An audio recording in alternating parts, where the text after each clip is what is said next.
what I have forbidden you, stay away from.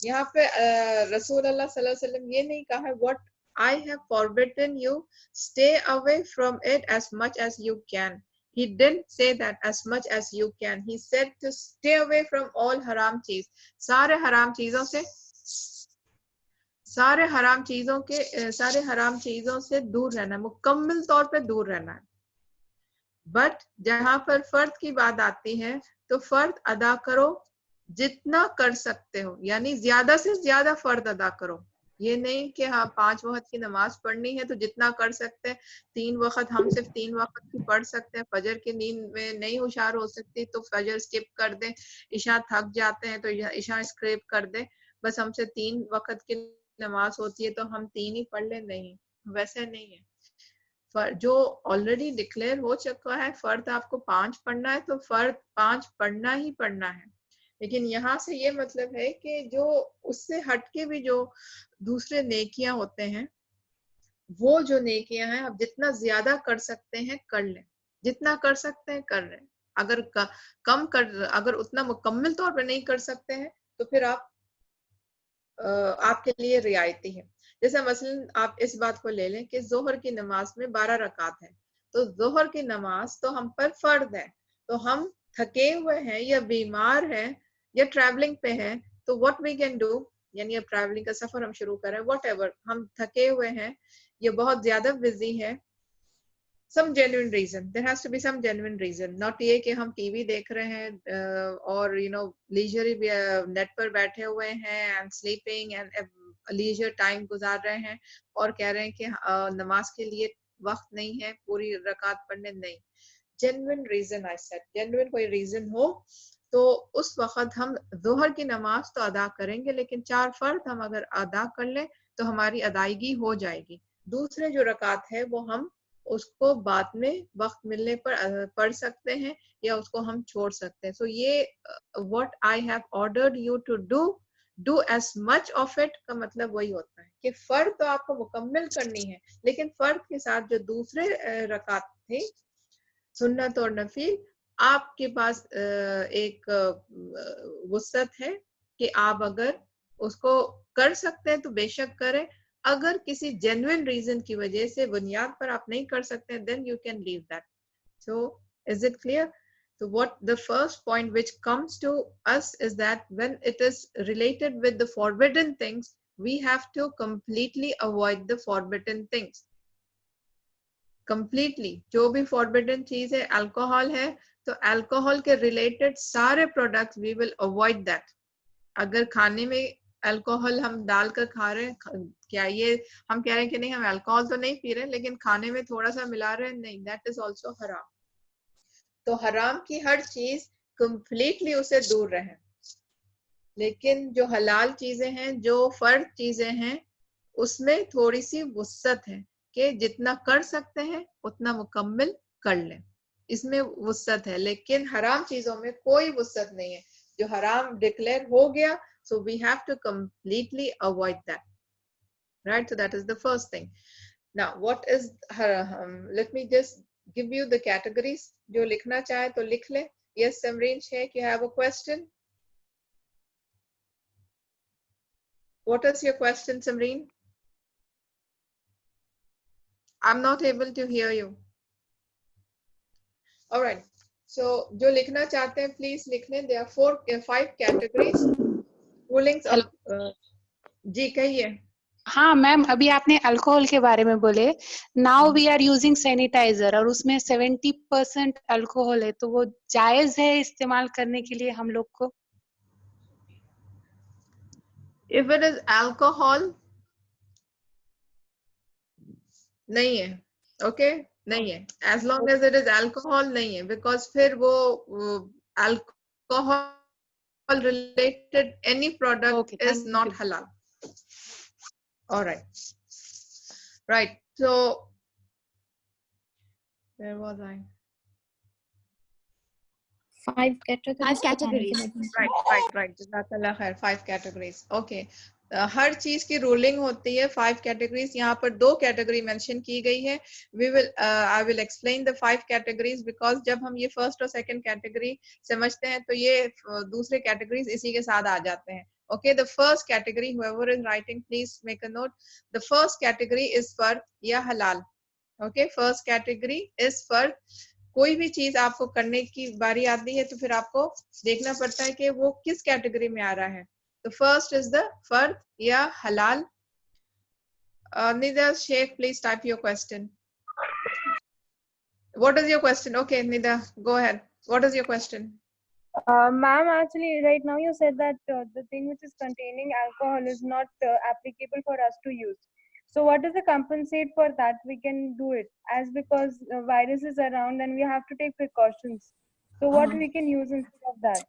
So, Dr. don't we Safina, have any Dr. sanitizer which is without, yes, 1 minute, Nasreen. Don't we have any sanitizer which is without alcohol? That we have to see. Do we have any sanitizer which is without alcohol? Okay, ये question हम end में लेते हैं. We'll take this question towards the end and we will see. A very good question. We will take it towards the end. All right. Let me first finish my main part. Otherwise ये चीज रह जाएगी. Yes, Nasreen? Yeah, that is what actually I was telling you कि hadith थोड़ी elaborated है तो questions को हम last में entertain करेंगे please.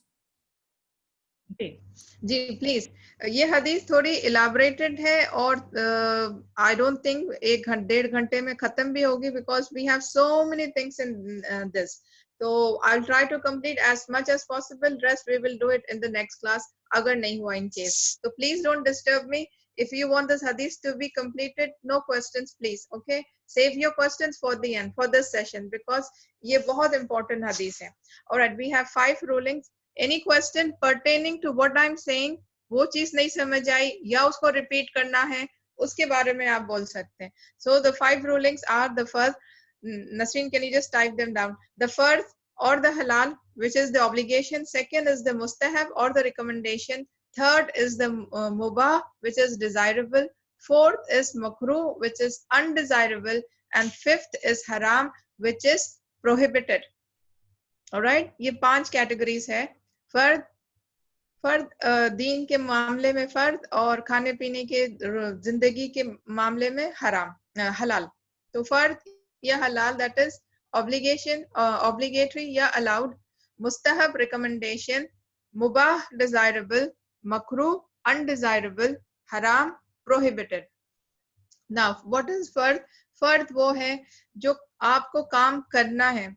When you do the deed, you will be rewarded. If you leave the deed, you will be punished. So what is fard? Fard are those, फर्द में जो भी कैटेगरी फर्द में आती है, तो ये काम करना आपके ऊपर लाजिम है. तो आप करेंगे तो आपको सवाब मिलेगा, ना करने पे आपको गुनाह मिलेगा. तो यू कान लीव. जैसे नमाज है, the 5 pillars, अगर आप उसको छोड़ दे तो आप गुनहगार हैं. तो आपको करना मस्ट है. So that is फर्द. आप करेंगे तो आपको सवाब मिलेगा, छोड़ देंगे तो गुनाह मिलेगा. नेक्स्ट इज मुस्तहब. मुस्तहब इज अगर आप करेंगे वो काम, अगर आप करेंगे तो आपको सवाब मिलेगा, नहीं करने पर आपको कोई गुनाह नहीं मिलेगा. ओके, फर्द में गुनाह मिलेगा, मुस्तहब में गुनाह नहीं मिलेगा. मुस्तहब रिकमेंडेशन. तो if you do that you will be rewarded. If you miss out on that, if you don't do that, you will not be punished. I hope it's clear. So example will be सुन्ना. जैसे हम सुन्नत नमाजें पढ़ते हैं, सुन्नत रोजे रखते हैं, and there are many things जो सुन्नत की कैटेगरी में, मिसवाक करना. So all this जो सुन्नत की कैटेगरी में आते हैं, they are the मुस्तहब. recommendation, recommended for us. तो अगर हम उसको करेंगे तो हमें एक्स्ट्रा सवाब मिलेगा, अगर हम उसको छोड़ देंगे तो हमको गुनाह नहीं मिलेगा. मिसवाक अगर हम कर लें तो हमें सवाब मिलेगा, मिसवाक अगर हम छोड़ दें तो हमें गुनाह नहीं मिलेगा. Now what third category is मुबाह. मुबाह is आप करें या ना करें एक ही बात है, एक ही बात है. आप करें या ना करें, it doesn't matter. Whether you do it or whether you leave it, it doesn't matter. जैसे आपके खाना है, आपका खाना, आपका पीना, आपकी एक्सरसाइज करनी, आपकी पढ़ाई करनी. So it is up to you. If you do it, good. If you don't do it, it doesn't matter. So that is mubah. There is neutral. You can say a neutral. Makruh. Makruh is the reverse of mustahab. मुस्तहब का क्या था कि अगर आप काम करोगे तो आपको सवाब मिलेगा और छोड़ दोगे तो आपको गुनाह नहीं मिलेगा. मकरूह उसका ऑपोजिट है, छोड़ दोगे तो आपको सवाब मिलेगा, अगर वो काम कर लोगे तो आपको गुनाह नहीं होगा. जैसा मस्जिद में जब हम मस्जिद में जाने से पहले अगर कोई लेसन या प्याज या लहसुन खा ले तो दैट इज मकरूह. मस्जिद में जाने से पहले ये चीजें नहीं खानी चाहिए बिकॉज फरिश्तों को इसकी स्मेल पसंद नहीं आती, तो इसीलिए ये नहीं खानी चाहिए.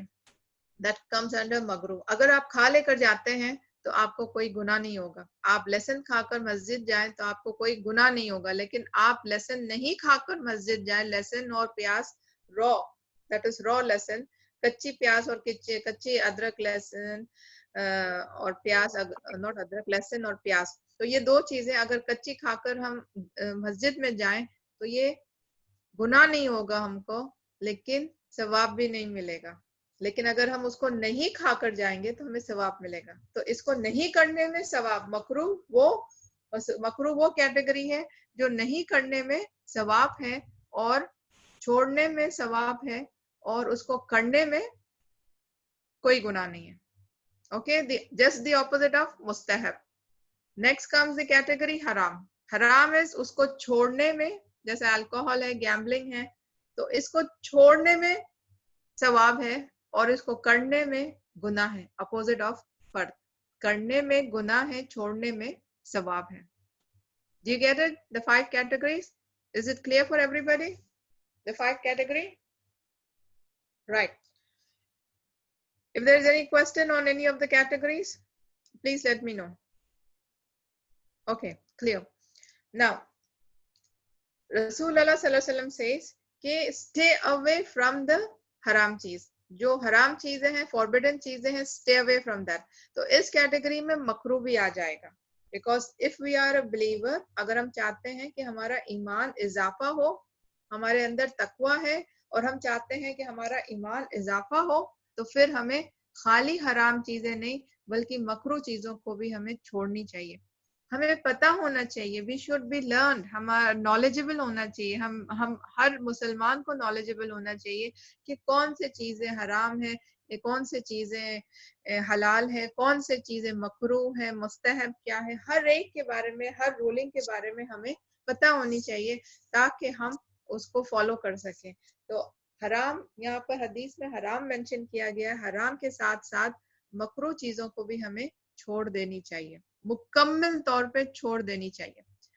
नेक्स्ट कम्स कि फर्द, जो फर्द है उसको मुकम्मल करें और जितना ज्यादा से ज्यादा, यानी आप बेस्ट एहसन तरीके से, there is something what you call Ehsan तरीका, the best तरीका. एहसन तरीका क्या होगा? जो नीयत काउंट करती है कि आप खालिस अल्लाह सुब्हान ताला के लिए ये काम कर रहे हैं, तो आपकी नीयत काउंट होती है और आपका तरीका काउंट होता है कि किस तरीके से कर रहे हैं, आप रसूलुल्लाह सल्लल्लाहु अलैहि वसल्लम के बताए हुए तरीके से कर रहे हैं कि नहीं. दैट इज एहसन काम. तो जब हम एहसन काम करते हैं तो वो दैट इज मैक्सिमम, आप वो काम को मैक्सिमम कर रहे हैं. जैसे नमाज आप पढ़ रहे हैं, नमाज अदा कर रहे हैं, आपकी अदायगी हो गई, आप चार फर्ज पढ़ ली और खत्म कर दिया, आपकी अदायगी हो गई. लेकिन आप वही 4 फर्ज के साथ आप पूरे जोहर की पढ़ रहे हैं तो पूरे 12 रकात अदा कर रहे हैं, वो भी खुशू और खुजू के साथ अदा कर रहे हैं. तो that comes under the category of एहसन, एहसन तरीके से अमल करना. तो दिस इज व्हाट रसूलुल्लाह सल्लल्लाहु अलैहि वसल्लम says, as much as you can do it, यानी जितनी एहसन तरीके से कर सकते हो उसको परफॉर्म करो. अपनी कमजोरी की वजह से, यानी अपनी लेजीनेस की वजह से, अपने प्रोक्रेस्टिनेशन की वजह से, अपने नफ्स की वजह से, अपनी ख्वाहिश की वजह से, ख्वाहिश फॉर डूइंग समथिंग एल्स, इन सब की वजह से फर्द में कमी ना ले आओ. ओके, फर्द तो करना ही करना है, जो फर्द हमें कह दिया है अल्लाह सुब्हान ताला ने, उसको करना ही करना, लेकिन उसमें कमी ना करो. कमी उस वक्त करो when there is a necessity, genuine necessity हो तो कमी करो, otherwise उसमें कमी ना करो, उसको बेस्ट एहसन तरीके से परफॉर्म करो.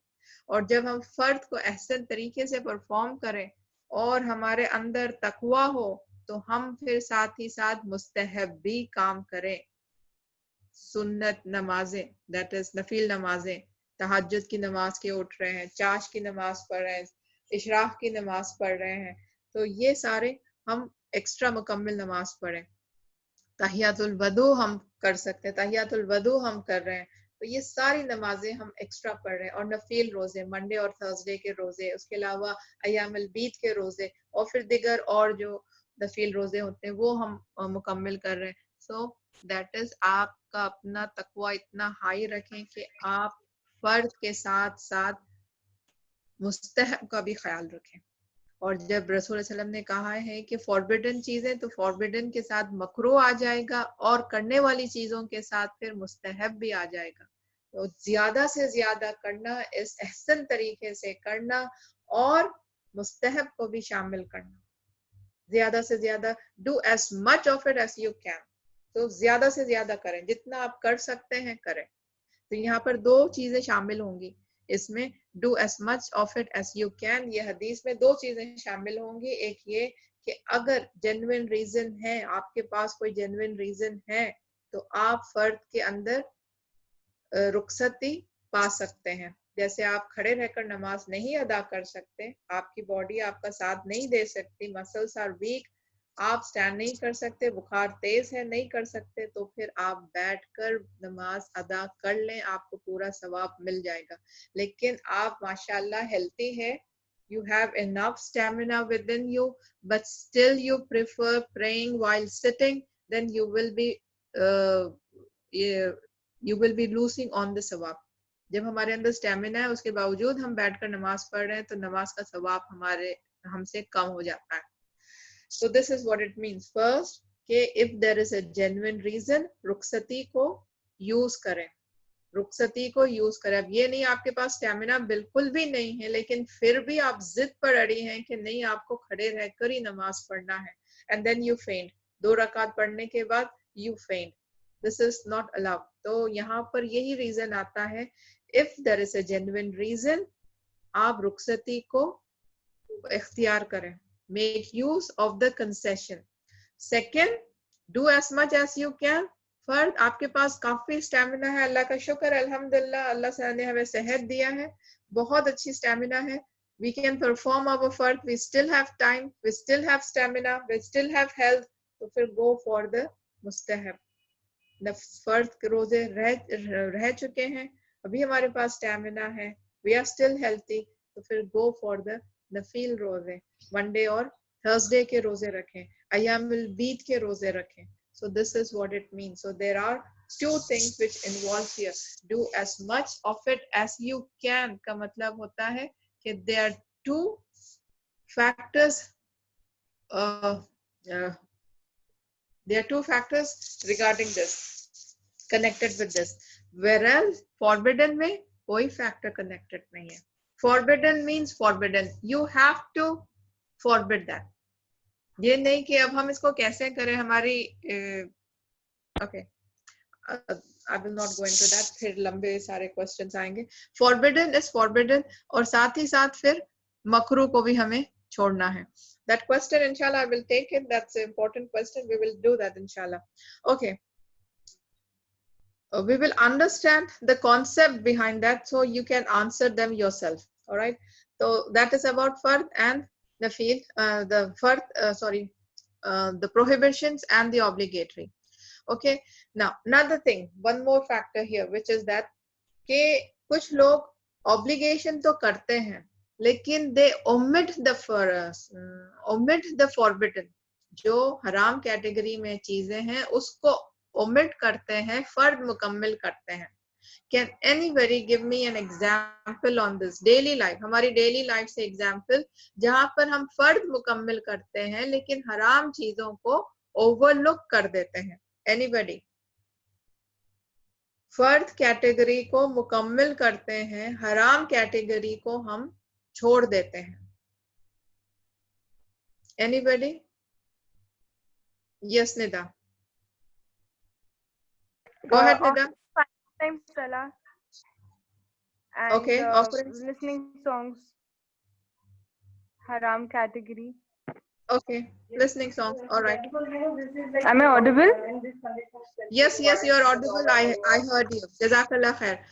She gave an example, offering salah and then listening to the music which is haram. Yes, Jumana. Alcoholism, consuming alcoholism. Consuming alcohol. Yes. Okay. Right. Jazakallah khair. Okay. I think that's enough. Jazakallah khair. We don't have time to take more answers. But this is what